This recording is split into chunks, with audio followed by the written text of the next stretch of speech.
Hi, I'm Heidi Billotto, host of Charlotte Living's Culinary Online.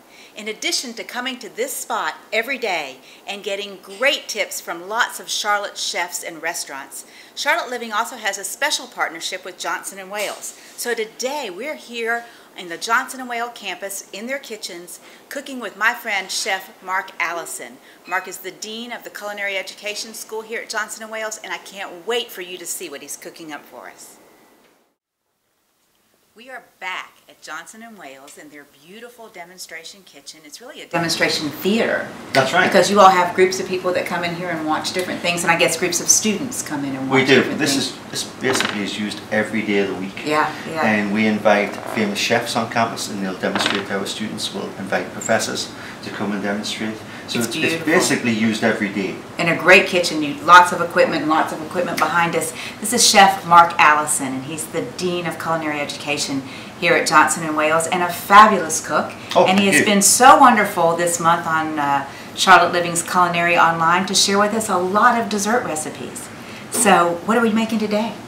We are going to make sticky toffee pudding, and it's one of my favorite dishes, and I just read that it is Kate Middleton's favourite dish, who just married Prince William.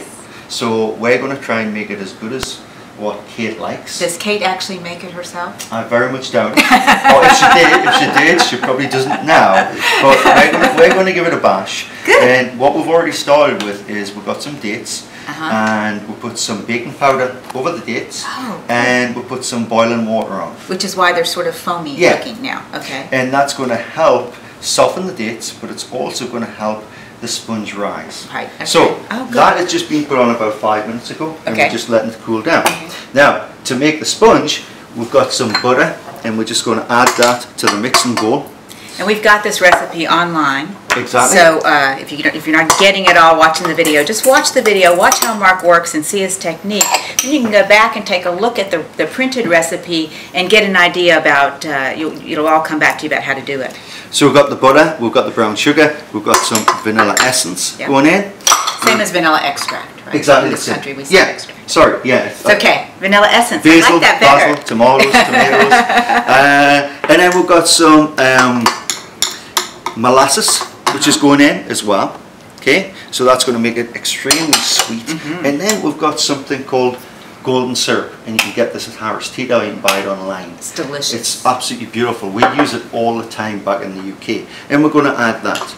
And then basically all we're going to do is turn on the machine, and we're going to cream that up so it's nice and fluffy and it's doubled in size. Then we're going to add some eggs, and we're going to add some flour, and we'll end up with a sponge cake. So just regular all-purpose flour? All-purpose flour will work perfect. So we're just going to turn on the mixer, and we're going to start this off. And this will take a few minutes to mix around, and then we're going to end up with a beautiful sponge cake.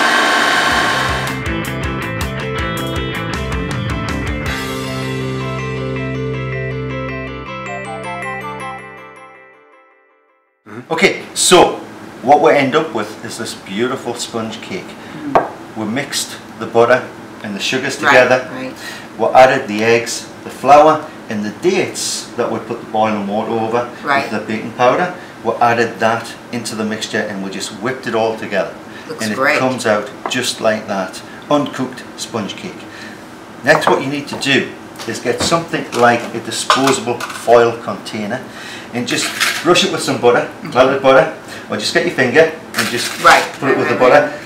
Dust it with a little bit of flour, and then just take it out. And then all you're going to do is get some spoonfuls and just fill it up. Fill it up.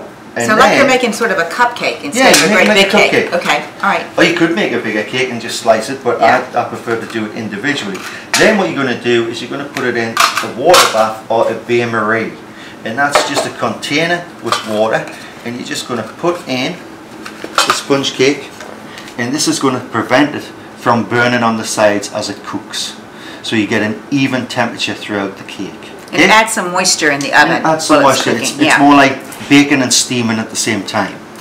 That, you want the temperature of the oven around about 350 degrees, and they're going to go in for anywhere between 15 and 20 minutes, depending on how thick this mixture is. Okay. If it's a bit slacker, then it's probably going to take a bit longer to cook. If it's like this, I would say that would take 15 minutes. And how do we test that? What do we look for? Well, normally what I do is, this is the finished product here. Again, made for TV, it's already done. Yeah. I normally just press the top, and if it's firm, it's fine. Or what you can do is get a skewer and just prick the cake. So, and pull it out, and if it's clean. If it's clean, it's done. The sponge is cooked all the way through. Obviously, if you've got some of the uncooked sponge, it will stick to the skewer, and that tells you that it's not cooked. And when you say sponge, we've done lots of desserts with you this month, and we've talked about lots of different sponges, and that's really just cake. Yeah, just cake. Just cake. It's more fun to say sponge. Sponge, cake, or just cake. Okay. Coming from the UK, nobody understands a word I say, but it's so a sponge charming. cake. Thank you very much. It's very charming. Thank you. So, to finish off this Kate Middleton Sticky Toffee Pudding, what we're going to do, just pretend they went in the bain-marie or the water bath, they've cooked for 15-20 minutes, and it comes out just like this. And if you've buttered the container and you've floured it, then it should just drop out like that. There shouldn't be a problem getting it. Very simple. So that now, I'll tell you what, we will put it that way up in our bowl. Then we're going to take some ice cream. This guy. And an ice cream scoop. And Mark has his ice cream scoop in warm water. So that way it's going to easily go through the cold ice cream. It's going to easily go through the ice cream, and then we're just going to, it'll easily go through this ice cream because it's been standing out a while. We're just going to top off our sponge cake, our dessert.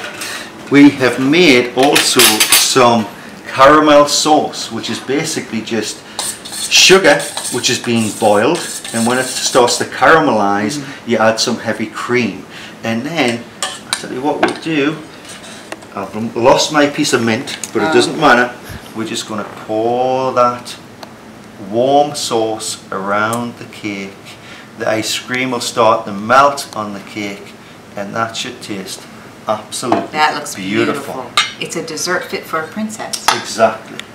It looks great. It really does. And then you just put a little sprig of mint on the top. I would just finish off with a little bit of sprig of mint. I've lost it, and you know what? It doesn't really matter because I get told off by my baking instructors not to use mint. But again, I like a bit of colour.